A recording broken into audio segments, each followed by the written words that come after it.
Hello everyone, welcome to Hyundai Glovis practical training on consolidated internal control over financial reporting. The training is divided into 5 sections. First is about an overview of what ICFR is, of its organizational structure and framework. Second is a guide for change management and design effectiveness test. Next is about operating effectiveness test. Fourth is about gathering and evaluation of deficiencies, how to test it and how to improve it. Last is a guide for evaluation management plan for ICFR. Let's start with section 1 about overview on ICFR. Each team has a number of business procedures based on roles and responsibilities. Internal control over financial reporting refers to evaluation and audit procedure to check whether no risk of error or fraud exists and whether control to mitigate the risk is properly designed and operating. With such procedure, reasonable assurance over financial information disclosed by the company is ensured. Thereby, listed companies are obligated to perform the test every year and must be externally audited. The background for introduction of ICFR is occurrence of large-scale accounting fraud cases, such as Daewoo Shipbuilding and Marine Engineering, Daewoo Engineering and Construction, which increased the social demand to strengthen the accounting transparency.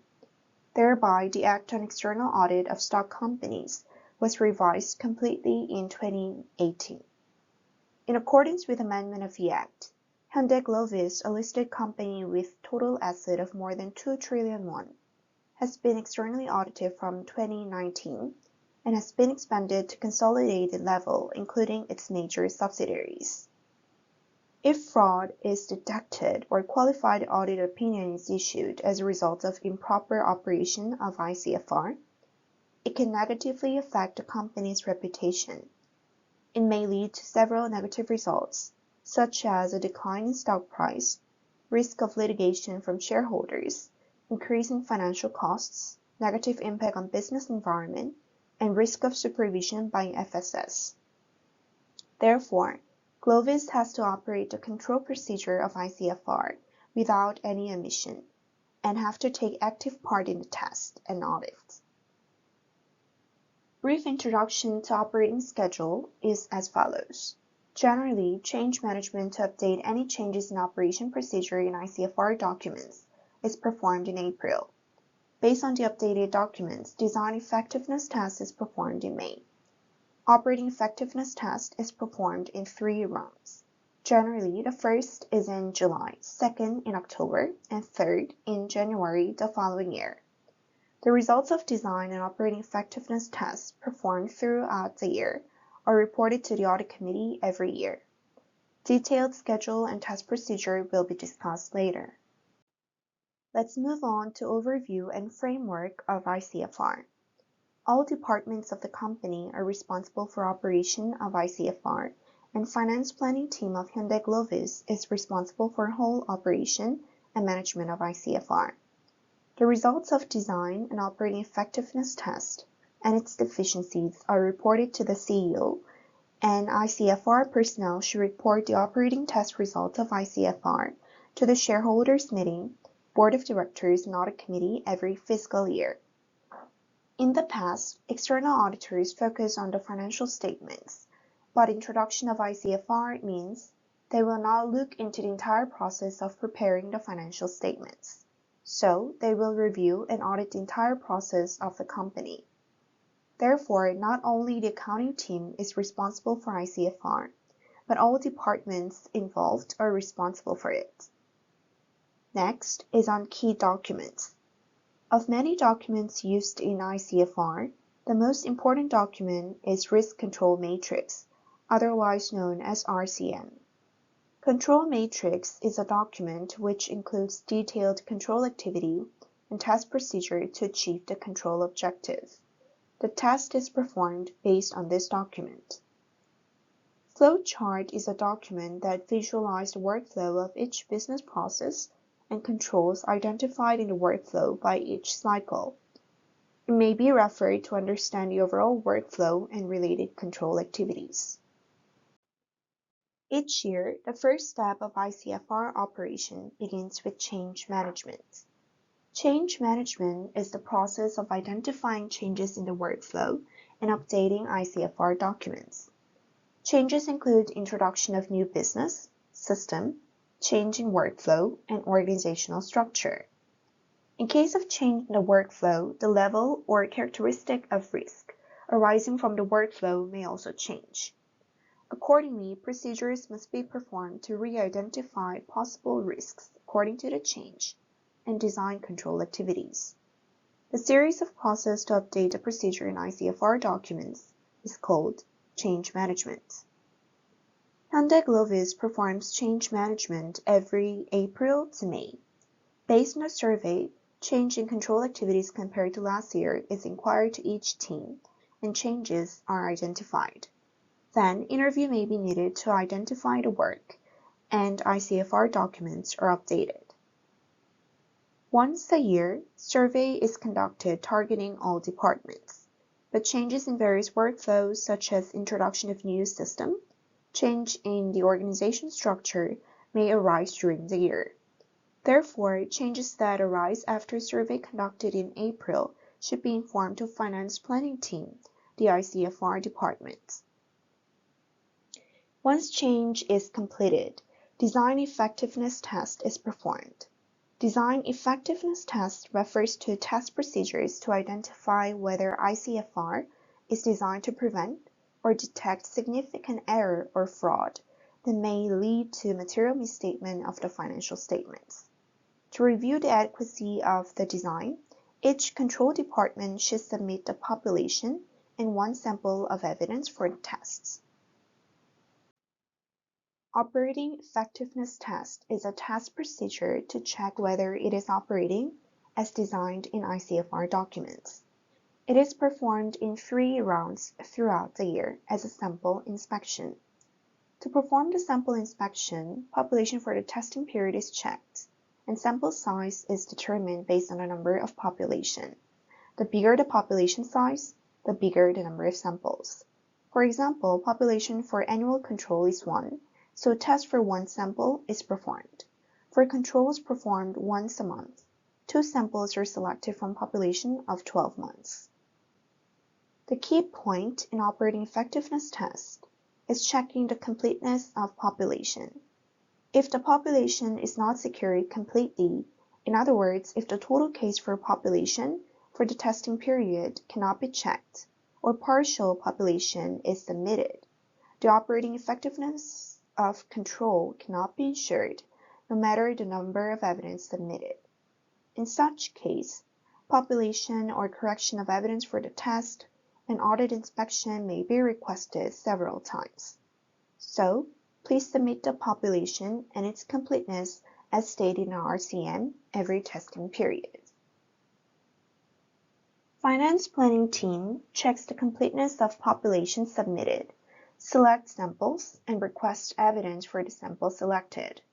Each control department submits proper evidence in accordance with test procedure, and Finance Planning Team checks its adequacy and documents it. Next is on finding and evaluating the deficiency. When identifying the deficiency, grade is determined based on its materiality.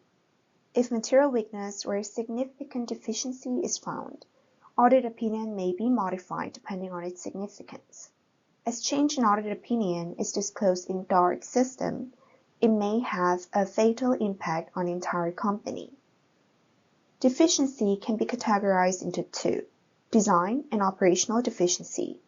If no control exists to prevent a material misstatement in the financial statements, or if the risk cannot be sufficiently mitigated, even if it is operating as designed, it may be classified as design deficiency. Moreover, if the control is not operating as designed, it is classified as operational deficiency. When identifying the control deficiency, the level of deficiency is determined based on its significance, considering whether the identified deficiency directly affects the financial statements, possibility of misstatement, magnitude in case of misstatement, and whether compensating control exists. The deficiency is classified into control deficiency, significant deficiency, and material weakness. For the deficiency identified, the control department should establish a remediation plan, and it must be improved within the year. The remedied control should be revisited to conclude that the company's ICFR is effective. KPI evaluation criteria is set for identification of deficiencies and remediation. In case of deficiency identified during the test or audit, evaluation points are granted according to the importance of deficiencies. In case of deficiency identified during testing or audit, remediation deadline is not met, and when the deficiency is remedied. Please refer to table number 2 for details. Next is on KPI evaluation criteria. ICFR regulations stipulate the operation of KPI criteria related to ICFR as an essential part. GLOVIS also reflects the results of ICFR operation to each control department's KPI evaluation. Please refer to tables 1 and 2 for criteria to evaluate the executives' and employees' performance of the test results of ICFR. We will explain how to evaluate and audit the company's ICFR. Finance Planning Team, the ICFR department of GKR, manages ICFR test of all corporation. Finance Planning Team selects the scope of control to test for each corporation and notifies the test schedule every testing period. According to the notified schedule, the corporation's ICFR team informs the test schedule to control departments and submits the evidence. Control department prepares the population and evidence requested and submits it to GKR's ICFR team. As ICFR team has a difficulty understanding the segregation of duties of each team in detail, it is recommended to select one person within the team as ICFR personnel. If ICFR personnel of corporation informs the person selected of test schedule, and if he or she works as a contact point to collect evidence, the operation would be performed more effectively. Auditor is divided into group auditor and component auditor. TLC, the transaction level control of subsidiary, is audited by the component auditor, and ELC and ITGC are audited by the group auditor. If there is a material weakness identified in a certain subsidiary, or significant deficiencies in multiple subsidiaries combined, the audit opinion for consolidated ICFR could be modified, and it may have a fatal impact on the company. Therefore, ICFR in subsidiaries should be managed effectively. Next is on advisory support from consulting firm. Every year, consulting firm is selected to support ICFR operation for GKR and its subsidiaries. The firm reviews the data submitted from change management, updates relevant documents such as RCM, reviews the population and evidence during design and operating effectiveness test, and provides feedback for submission of proper evidence. Moreover, evaluation report is prepared with the evidence submitted. In case of any deficiency identified or auditor's recommendation for area of improvement, they provide support to enable effective and efficient ICFR. Person in charge of consulting firm consists of project manager or PM, who oversees the project, and staffs who perform the practical work for each control. For any inquiry during the test, please contact the staff and add PM and finance planning team's person in charge for any follow-up needed. Lastly, we will talk about the role of ICFR personnel within the corporation. First is on schedule management. Every March, GKR will inform the annual schedule. One of the most important roles is to be familiar with the schedule, guide control owners to prevent any delay in schedule by phase. Please notify and encourage their compliance of the announced schedule. Second is on evaluation and response to audit comments. For every test, each person in charge manages status of evidence collected, should act as a liaison between GKR's finance planning team, consulting firm, and control departments, of any feedback for submission of proper evidence. Moreover, one is also responsible for external auditors' comments, coordinating interviews, and submission of any additional sample needed. Third is on follow-up of the evaluation results. For control with any deficiency identified, improvement plans should be established. One must be responsible to discuss the details when establishing the plan, report it to GKR, and keep track of its improvement within deadline. Lastly, ICFR personnel of the corporation should be responsible for ICFR operation training at least once a year and establish and score KPI evaluation criteria for ICFR. Head office and consulting firm provide support, but the corporation is the entity responsible for ICFR operation and responding to external audit. Submission of evidence and establishment of remediation plan must be preceded for GKR and consulting firm to provide the support effectively. So, please be responsible for efficient operation of ICFR for the company. This is the end of how ICFR operates. Please feel free to contact Finance Planning Team of GKR for any inquiry. Thank you for paying attention.